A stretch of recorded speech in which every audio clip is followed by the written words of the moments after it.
xinh gái, mái tóc hơi dài. Người xinh thế này, liệu rằng đã có bạn trai? Người yêu tớ còn chưa có ai thèm.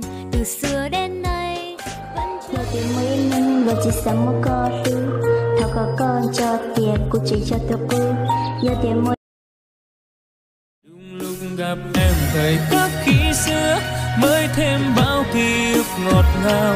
Hoa rơi gió thổi lê ướt mi.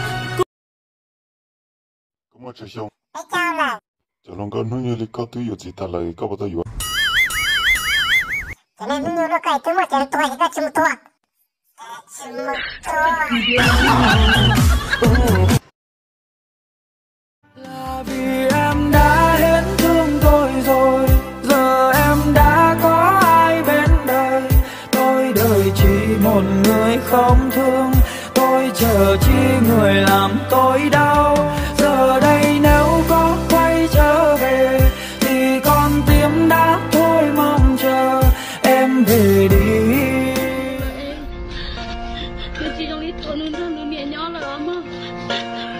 Cô là yêu uốn kia là yêu uốn á.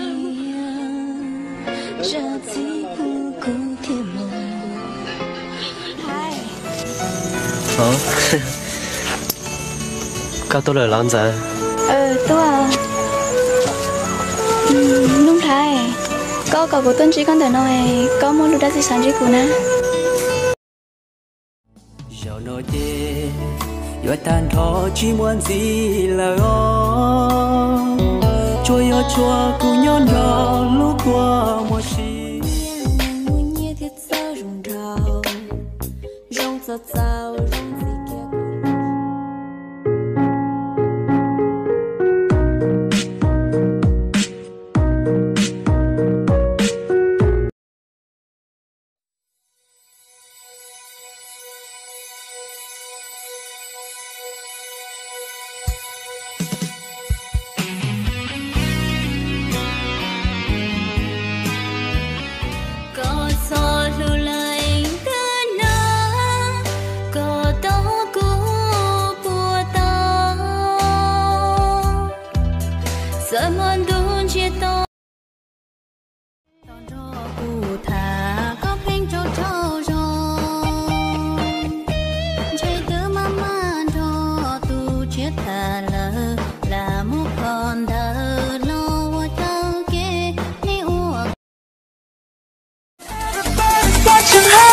Này bạn, tớ rất là ngoan, chơi với tớ rất là an toàn. Nếu bạn thủ đoạn, tớ khốn nạn gấp đôi. Người ơi anh tại sao lại cho em niềm đau cay đắng trái ngang ngã ba tình. Giờ đây em làm sao? Ai mua tu lu si chỉ qua cha, bây anh chừng thả tàu cơ mà, cứ chỉ tàu yo lên từ tu ta, ai có từ. Okay, ready?